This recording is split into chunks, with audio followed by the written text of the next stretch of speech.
Good morning. I'm Gina Wagner, and I represent the Remembrance Project as well as myself, and I'm here in support of SB 1252. On January 31st, my life as I knew it was forever changed. I received a hysterical phone call from my fiance at 6 a.m. that his 25-year-old son, Spencer Golvach, whom he adored, was just murdered, and that he was gunned down just sitting at a red light on his way home to his apartment in Houston, Texas. Spencer was senselessly and randomly shot in the head by an illegal alien who had went on a killing spree, shooting people just as they were driving. This murderer had illegally entered the country 5 times after being deported. He had a very long history of crime, and he even served over 5 years in our prison system. He was released in 2010, of which he then knew he could just come right back, which is exactly what he did. And because of this, Spencer's promising life was stolen forever.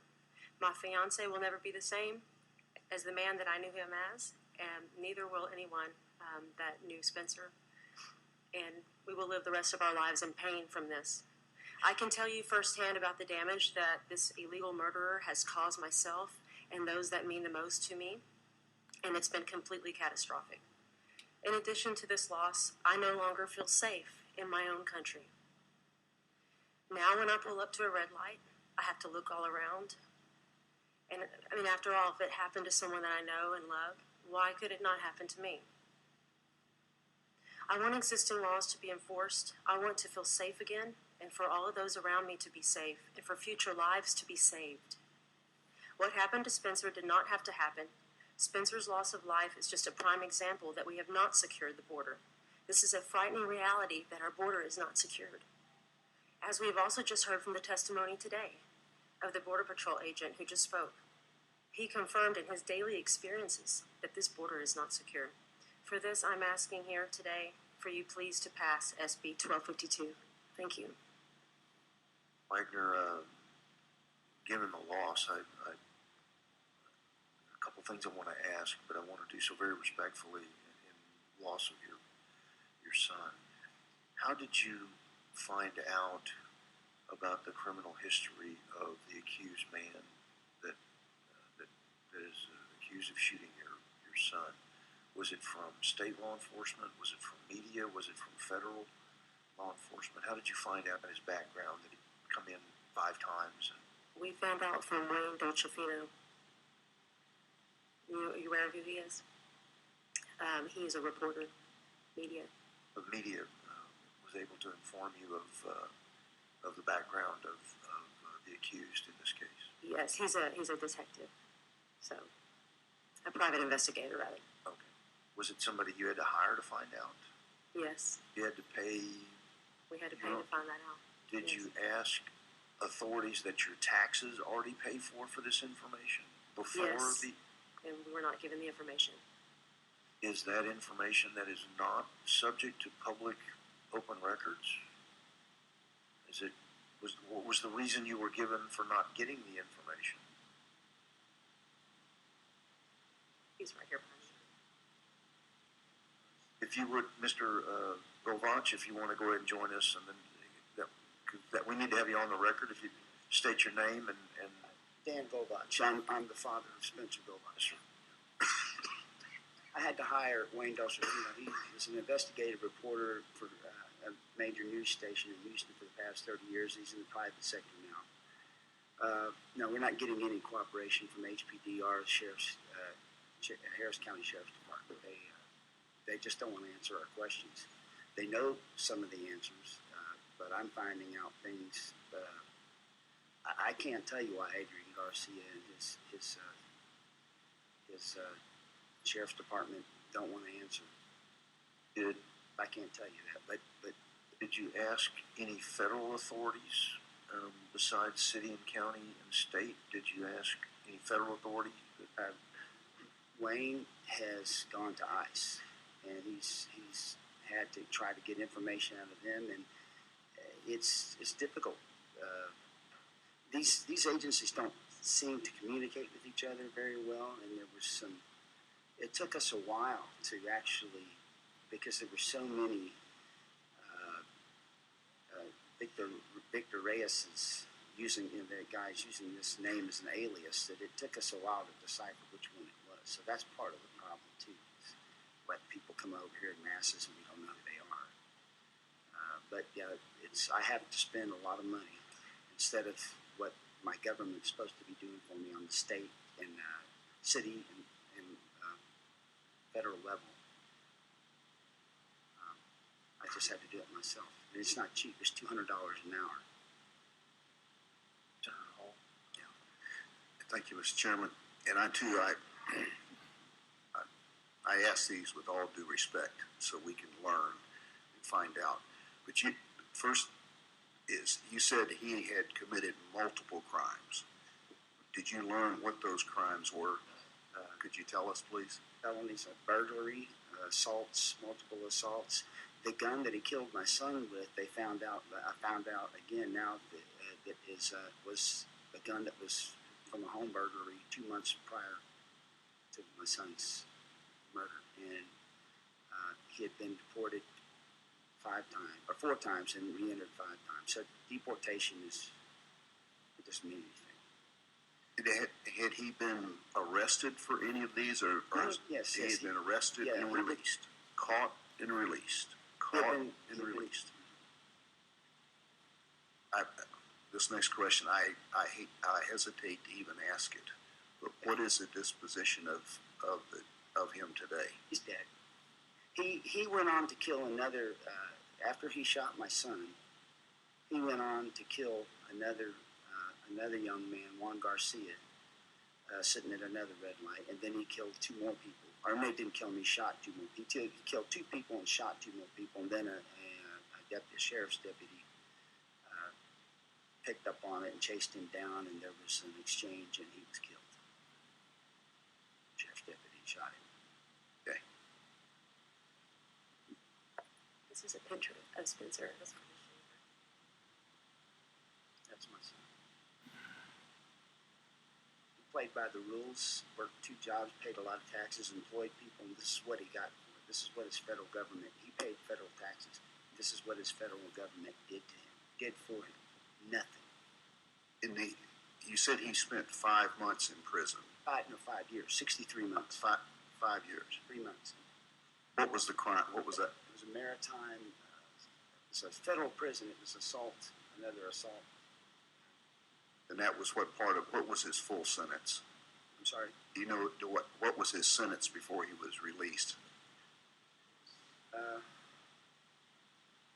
years, but it was with time served, and they released him in 2010. Or 63 months was the sentence. Yeah, that was 63 months, and they included time served, so he was released in 2010. Of course, they deported him. May I ask Sheriff, this might be a federal question you might not know the answer to, but probably my best source for the question now. I understand that there is a delineation of differences between the requirements of the county jails and dealing with ICE and what holds might be out there versus the city jails. Is that correct? Who has to deal with ICE and who doesn't? Is that? We would both have to deal with ICE. We would both have to deal with ICE detainers. But is there a delineation in some way as to if it's a county official making the arrest, the disposition with ICE would be different than a city officer making the arrest of the same person? Is there any differentiation procedurally between the two? None that I'm aware of. None that you're aware of. Okay. So both the city officials and county officials, or a state official, if it's a DPS officer making the arrest and makes the determination that there's probable cause that they're unlawfully present,